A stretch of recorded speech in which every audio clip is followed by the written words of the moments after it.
Hi, Ross. Hi, Serinda. Thanks for joining us on Showbiz Express. Of course. Thanks for having me. This is, I tell you, a really interesting project you guys have. And it began on the big screen, correct? Yeah, well, it was planned. It was originally planned to be on the big screen, yes. And then it kind of got shelved for a moment because they wanted to do it right. And then it got pitched to be a television show with Marvel, ABC, and IMAX. And so that's where we ended up. And then they approached you and they said, we want you to play Medusa. Well, actually, they kind of sent me fake sides with no project mentioned and a role named Margie, and asked me to come in and read a role opposite a mute.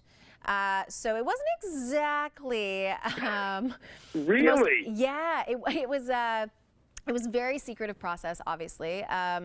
And anything with Marvel kind of is. And so, yeah, I went in and I auditioned for it, but had no idea. They told us this is fake sides, this is not a real project. Basically, all of this is make-believe, and good luck. And so I went in talking to my husband, who couldn't speak for some reason, which obviously turns out to be Black Bolt, and he can't speak because his voice is so powerful it could shatter planets. But at that time, I had no idea what I was talking about. My character, obviously, his name was Margie, and I just was like, sure, let me see if I can do the best. And Jeff Loeb, one of the big head honchos over at Marvel TV, stopped me at the end. He goes, could you just do that last line one more time? But I want you to say, but just remember that I am your queen.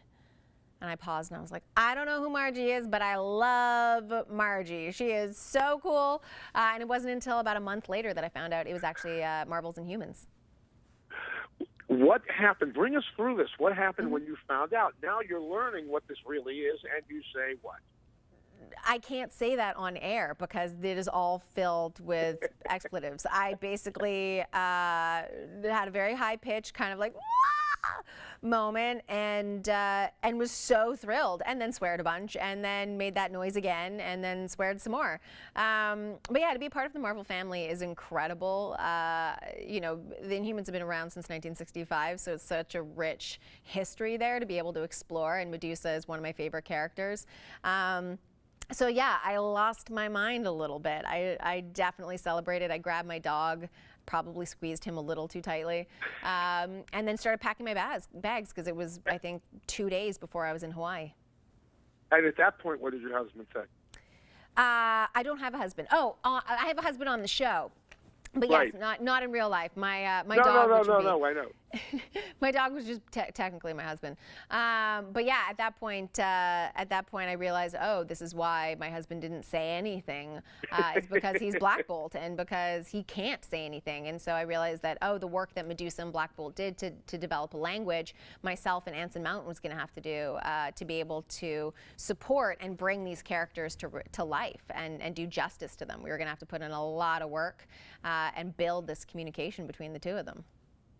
So now, for those who aren't familiar, tell us about your character. Tell us about Medusa. Well, I play Medusa. Her hair is her superpower, which I love because it's, you know, she's a very multifaceted character. She's kind of been woven through a lot of other storylines, from Fantastic Four to X-Men. And she's kind of cheeky. Like, her hair's got its own personality.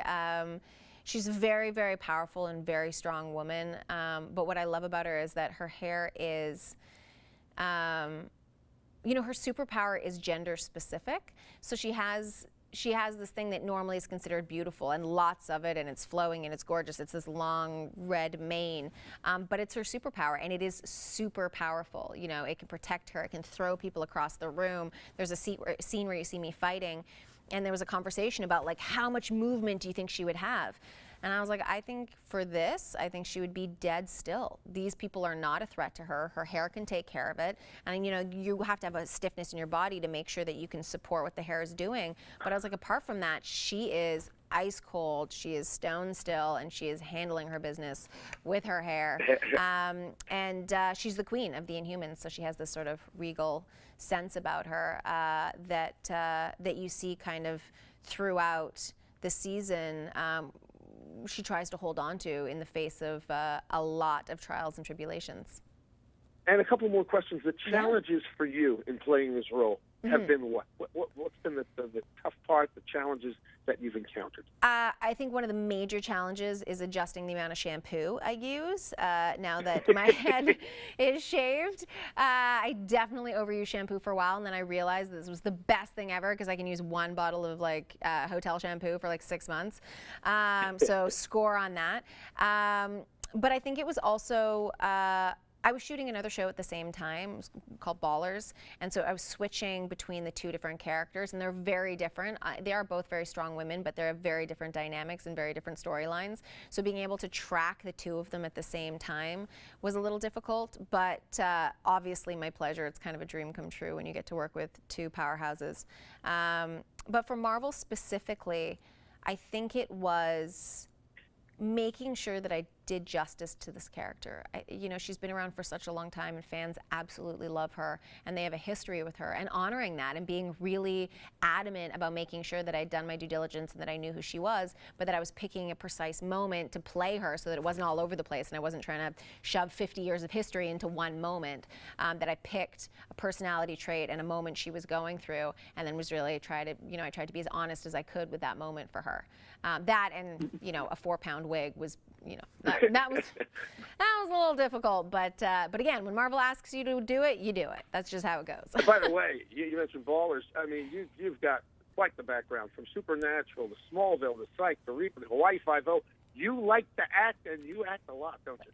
I try to, as much as people let me. I definitely am trying to act as much as possible, and you know, I've been really lucky that I've had some really cool opportunities. This being one of them. This year has been insane, and I got to work with one of my idols, Jessica Lange, earlier this year on Feud, and that was something that was, you know, awe-inspiring. And I remember sitting there watching WWF and being like, I can smell what The Rock is cooking.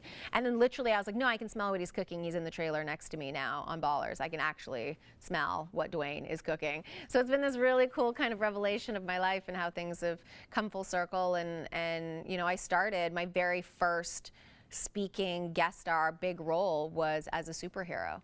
And now my first leading role is a superhero. So it's a pretty cool life to live, that's for sure. Finally, it's 2 episodes which premiere on Friday. Yes. Back to back. What do you need to tell people who have never encountered the Marvel series? What do you want to tell them so they know what they're getting into as they go into the series? Well, first, this is the first time anything like this has ever been done, so it is definitely new and unexpected. As I say, it's a very human world in an inhuman situation. So you'll see a lot of conversations and moments and beats and things that you would recognize within our world as well. So you see a family dynamic. You know, we're all sitting down at a table, and you know, somebody's flying above, and there's a half man, half fish, and Crystal, my younger sister, is freezing her soup with her superpowers, and my hair is passing the salt. So there's this beautiful kind of duality between the Inhumans and the humans. So you'll find storytelling, you'll find human interaction, you'll find all of that, but you'll find it in this inhuman world where everything is heightened. We have a 2,000-pound teleporting dog who, if you do not fall in love with this dog, you need to question your life choices. Like, he is it's a sweet dog. He's the sweetest thing. Sweet. Yeah. And he's all CGI. He's 100% CGI. So, yeah, so it's a really beautiful family drama that is wrapped up in the MCU world, which, you know, obviously is one spectacular world to be in. From the CGI sweet dog to all of your colleagues on the show, and it premieres Friday on ABC, 8 to 10 Eastern.